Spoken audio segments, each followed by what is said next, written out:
there's someone on top of that small speck of dust. Some sort of a person of very small size. Too small to be seen by an elephant's eyes. Some poor little person who's shaking with fear. That'll blow in the pool. He has no way to steer. I'll just have to save him, because after all, a person's a person, no matter how small. So gently using grace with care, the elephant stretched his great trunk through the air. And he lifted the dust bag and carried it over and placed it down safe on a very soft clover. Hum! Comes the voice, was the sour kangaroo, and the young kangaroo in his house said, Hum too. Why, that speck is as small as the head of a pin. A person on that? Why, there has never been. Believe me, said Horton, I tell you sincerely, my ears are quite keen and I heard them quite clearly. I know there's a person down there, for much more. Clearly there's two, even three, even four. A family, for all that we know. With children just starting to grow. So please, Horton said, as a favor to me, try not to disturb them, just let them be. I think you're a fool. laughed the sour kangaroo, and the young kangaroo in his house said, Me too. You're the biggest blamed fool in the jungle of Newell.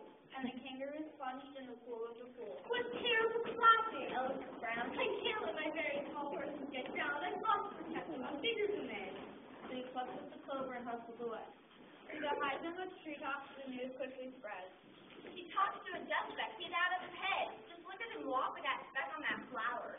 And Horton walked, worrying almost an hour. Should I put this speck down? Horton thought with alarm. If I do, these small persons may come to great harm. I can't put them down, and I won't after all. A person's a person, no matter how small.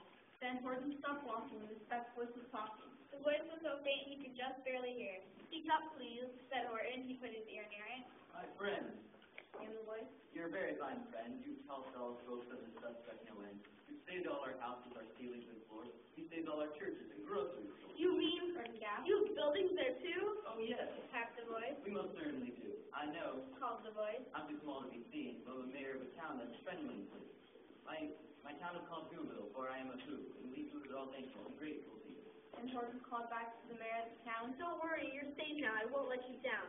But just as he spoke to the mayor of the speck, three big jungle monkeys climbed up Horton's nest. The Wickersham brothers came shouting, What right? This elephant's talking to who's or not. There aren't any who's and they don't have a man. And we're gonna stop this nonsense. So there.